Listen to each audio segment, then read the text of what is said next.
Om Shanti. Good morning. ദുഃഖിച്ച് നമുക്ക് സമയം പാഴാക്കരുത്. അല്ല, ദുഃഖം വന്ന് സഹിക്കല്ലാണ്ട് വേറെ വഴിയുണ്ടോ?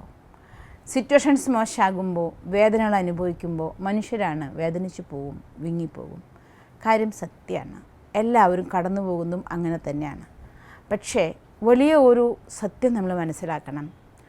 നമ്മൾ സാഹചര്യങ്ങൾക്ക് അടിമയായിക്കൊണ്ടോ സിറ്റുവേഷനോ സമ്മർദ്ദങ്ങൾ കൊണ്ടോ നമ്മുടെ മനസ്സ് വിങ്ങിക്കൊണ്ടിരിക്കുമ്പോൾ, വേദനിച്ചു കൊണ്ടിരിക്കുമ്പോൾ, വിങ്ങുന്ന മനസ്സിൽ നിന്ന് പ്രസരിച്ചു കൊണ്ടിരിക്കുന്ന ആ ഒരു ഊർജ്ജ തരംഗങ്ങൾ അത് അതേ രീതിയിലുള്ള ഊർജ്ജത്തെ നമ്മളിലേക്ക് ആവാഹിക്കും. റിസൾട്ട് എന്താകും? വീണ്ടും വിങ്ങാനുള്ള സാഹചര്യങ്ങൾ ഉണ്ടായിക്കൊണ്ടേയിരിക്കും. പണ്ടൊക്കെ പറഞ്ഞു കേട്ടിട്ടില്ലേ ഒരു പഴഞ്ചൊല്ല്, ഇടിവെട്ടേറ്റവനെ പാമ്പ് കടിച്ചു എന്ന്. എന്താ അതിൻ്റെ അർത്ഥം? ഒരു വല്ലാത്ത ആഘാതം ജീവിതത്തിൽ അനുഭവിച്ചുകൊണ്ടിരുന്ന് അതിൻ്റെ വേദനയിൽ മുങ്ങിയിരിക്കുമ്പോൾ വീണ്ടും അതേപോലുള്ള സാഹചര്യങ്ങൾ വന്നുകൊണ്ടേയിരിക്കുകയാണ്. അപ്പോൾ എന്താ ചെയ്യുക? ഇതിനല്ലേ നമ്മളങ്ങനെ പറയുന്നത്. യെസ്, അവിടെ നമുക്കൊരു പരിഹാരമുണ്ട്. ആലോചിക്കുക, സ്വന്തം നമ്മൾ നമ്മുടെ മനസ്സിനോട് സംസാരിക്കുക. ഞാനിപ്പോൾ ഒരുപാട് കരഞ്ഞതുകൊണ്ടോ, ഒരുപാട് വിഷമിച്ചതുകൊണ്ടോ, ഒരുപാട് വിങ്ങിയതുകൊണ്ടോ ഈ സാഹചര്യമൊന്നും മാറാൻ പോകുന്നില്ല. പിന്നെ ഞാൻ എന്തിനാണ് വിങ്ങുന്നത്? ഇങ്ങനെ ഒരു തോട്ട് ക്രിയേറ്റ് ചെയ്യാൻ നിങ്ങൾക്ക് ആ സമയത്ത് കഴിഞ്ഞാൽ തീർച്ചയായും നിങ്ങളുടെ മനസ്സ് പെട്ടെന്ന് ശാന്തമാകും. ഇനി ഞാൻ കരഞ്ഞു എന്നുള്ളത് കൊണ്ട് സാഹചര്യം മാറാൻ പോകുന്നില്ല, വ്യക്തി മാറാൻ പോകുന്നില്ല. എനിക്ക് കിട്ടിയ തിക്താനുഭവം എന്താണോ, ഞാൻ തിക്താനുഭവം എന്ന് മാനിച്ച കാര്യം അതും മാറാൻ പോകുന്നില്ല. പിന്നെ എന്തിന് ഞാൻ എൻ്റെ ഈ വർത്തമാന സമയം പാഴാക്കണം?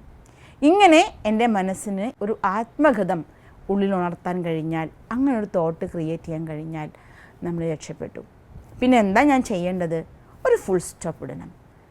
തോട്ട്സ് എന്തോ ആകട്ടെ, വിചാരങ്ങൾ എന്തോ ആവട്ടെ, സാഹചര്യങ്ങൾ എന്തോ ആവട്ടെ, സമ്മർദ്ദം എന്തോ ആവട്ടെ, ഒരു ഫുൾ സ്റ്റോപ്പ് ഇട്ട് അതിൻ്റെ പരിഹാരമായിട്ട് എനിക്കിനിയിപ്പോൾ എന്താ ചെയ്യാൻ പറ്റുക? ഇത് ഞാൻ ഏത് രീതിയിലുള്ള സാഹചര്യത്തിനെ എങ്ങനെയാണ് ഞാൻ കൈകാര്യം ചെയ്യേണ്ടത്? ഇങ്ങനെ നിങ്ങളൊരു തോട്ട് ക്രിയേറ്റ് ചെയ്യുക. അപ്പോൾ സങ്കടത്തിൻ്റെ, വിങ്ങലിൻ്റെ ആ ഒരു നിരന്തര പ്രവാഹം പെട്ടെന്നൊരു സഡൻ ബ്രേക്ക് ഇട്ട പോലെ നിൽക്കുകയും, മറിച്ച് അതിന് എതിരായി പ്രവർത്തിക്കേണ്ട, അഥവാ അതിന് സൊല്യൂഷനായിട്ട് പരിഹാരമായി ചെയ്യേണ്ട ചിന്തകൾ നിങ്ങളുടെ ഉള്ളിൽ ഉണരുകയും ചെയ്യും. ആ ചിന്തകൾ വീണ്ടും നമ്മളെ കർമ്മനിരതരാക്കും, ഉത്സാഹഭരിതരാക്കും. ക്ഷമിക്കാനാവും, പൊറുക്കാനാവും, നമ്മുടെ ഉള്ളിൽ ഊർജ്ജം നിറയ്ക്കാനാകും. ഞാനൊരു കാര്യത്തിൽ മറ്റുള്ളവരോട് ക്ഷമിക്കുന്നത്, പൊറുക്കുന്നത് കേവലം അവർക്ക് വേണ്ടി മാത്രമല്ല, എനിക്ക് വേണ്ടി കൂടിയാണ്. ഞാൻ എപ്പോൾ ക്ഷമിക്കുന്നോ അതോടുകൂടി എൻ്റെ മനസ്സ് ശാന്തമാകും. ക്ഷമിക്കുക എന്ന് വെച്ചാൽ കാര്യം ചിലപ്പോൾ നമുക്ക് മറക്കാൻ സാധിച്ചില്ല എന്ന് വരാം. പക്ഷേ അതിനോർത്ത് വിങ്ങുന്ന അല്ലെങ്കിൽ വിഷമിക്കുന്ന ആ ഒരവസ്ഥ ഞാൻ മാറ്റും. എനിക്കറിയാം ഞങ്ങൾക്കത് സംഭവിച്ചിട്ടുണ്ട്, ഇതാണ് കാര്യമെന്ന്, ഇവരാണ് എന്നെ ഉപദ്രവിച്ചത്, അങ്ങനെ ഇതാണ് എൻ്റെ സാഹചര്യത്തിൻ്റെ കാരണമെന്ന് ഒക്കെ അറിയാം.